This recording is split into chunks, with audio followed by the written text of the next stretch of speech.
শিয়ালদহ স্টেশনের platform number 9, রাত্রি 10:05, আর আমাদের হাতে একটা টিকিট দার্জিলিং মেলের।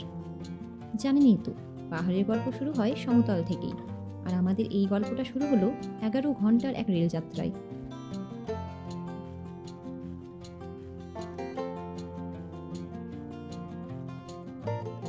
সারা রাত জানালার পাশে বসে চায়ের কাপে চুমুক দিতে দিতে দেখলাম মাঠ, নদী আর ছোট ছোট স্টেশনগুলো পেছনে হারিয়ে যাচ্ছে। ভোরের আলো ফুটতেই পৌঁছে গেলাম এনজেপি স্টেশন, কিন্তু আসল অ্যাডভেঞ্চার তো এখন শুরু হবে।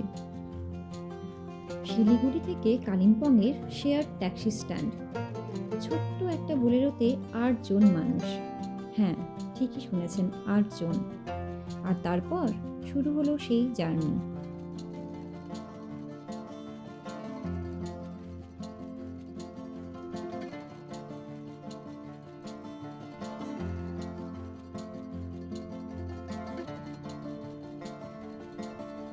প্রথমেই চোখে পড়ল করোনেশন ব্রিজ, তিস্তা রিভারের ওপর দিয়ে যেন আকাশে ভাসছে। সেবকের সেই ব্রিজ পার হতেই মনে হলো এই তো পাহাড়, এবার আমাদের ডাকছে।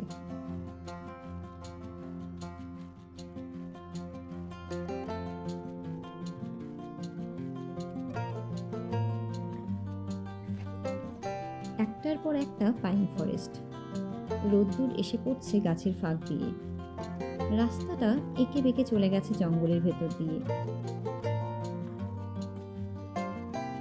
ডান দিকে তিস্তা নদী, কখনো কাছে কখনো দূরে, আর বাঁদিকে অজানা সব পাহাড়, একটার পর একটা। আর সেই শার্প টার্নস, প্রতিটা টানেই মনে হচ্ছিল গাড়িটা যেন উঠছে পাহাড়ের ওপরে। ড্রাইভার দাদার হাতের জাদুতে প্রতিটা কার্ভ পারফেক্ট। প্রায় 3 ঘন্টা জার্নির পর যখন আমরা পৌঁছালাম summit Barsana resort and spa কালিম্পংয়ে, চারপাশে তাকিয়ে মনে হলো এতক্ষণের সব ঝাঁকুনি, সব ক্লান্তি, সব মিলিয়ে গেল এই একটা ভিউতে। সামনে পাহাড়ের শৃঙ্গ, মেঘেরা খেলা করছে পাহাড়ের সাথে, আর আমরা দাঁড়িয়ে আছি কয়েক হাজার ফুট উচ্চতায়। মনে হচ্ছিল স্বপ্ন হলো সত্যি। ট্রাভেল মানে শুধু ডেস্টিনেশন না, ট্রাভেল মানে সেই প্রতিটা মোমেন্ট যা আমরা পেরিয়ে আসি। দার্জিলিং মেলের সেই রাত্রিবেলার জার্নি, শেয়ার ক্যাবের সেই অন্যরকম এক্সপিরিয়েন্স, পাইন ফরেস্টের সেই সবুজ ছায়া, এগুলোই তো আমাদের মিষ্টি মেমোরিজ। কালিম্পংয়ের বাকি গল্প জানতে থাকুন আমাদের সাথে।